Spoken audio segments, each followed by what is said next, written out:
भगवान शिव के हैं परम भक्त तो आपको जरूर पता होनी चाहिए अपने प्रभु के जन्म की यह अद्भुत कहानी। भगवान शिव के जन्म को लेकर कई कहानियां प्रचलित हैं।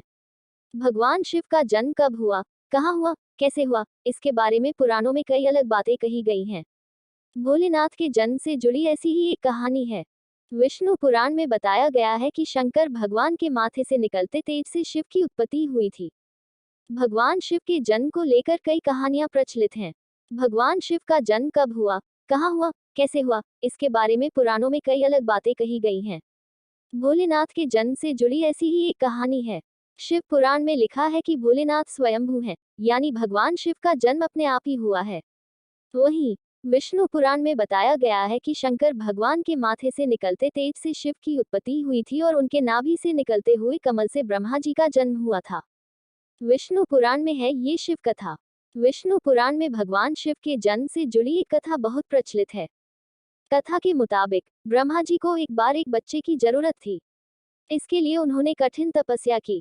तपस्या के फल के रूप में ब्रह्मा जी को एक रोता हुआ बालक उनकी गोद में प्राप्त हुआ। ये बालक और कोई नहीं शिव भगवान थे। जब ब्रह्मा जी ने बालक से उसके रोने की वजह जाननी चाहिए तो उस बालक ने बहुत ही मासूमियत से जवाब दिया कि उसका कोई नाम नहीं है, यही वजह है कि वो रो रहा है। ये सुनकर ब्रह्मा जी ने बच्चे का नाम रुद्र रखा। ये है भोलेनाथ के जन्म से जुड़ी दूसरी कथा।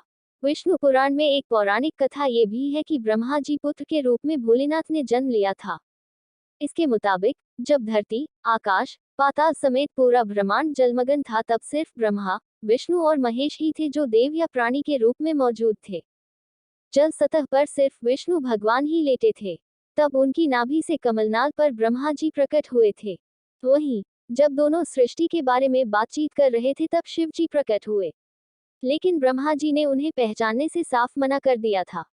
भगवान विष्णु ने भगवान शिव को नाराज होने से रोकने के लिए ब्रह्मा को शिव की याद दिलाई।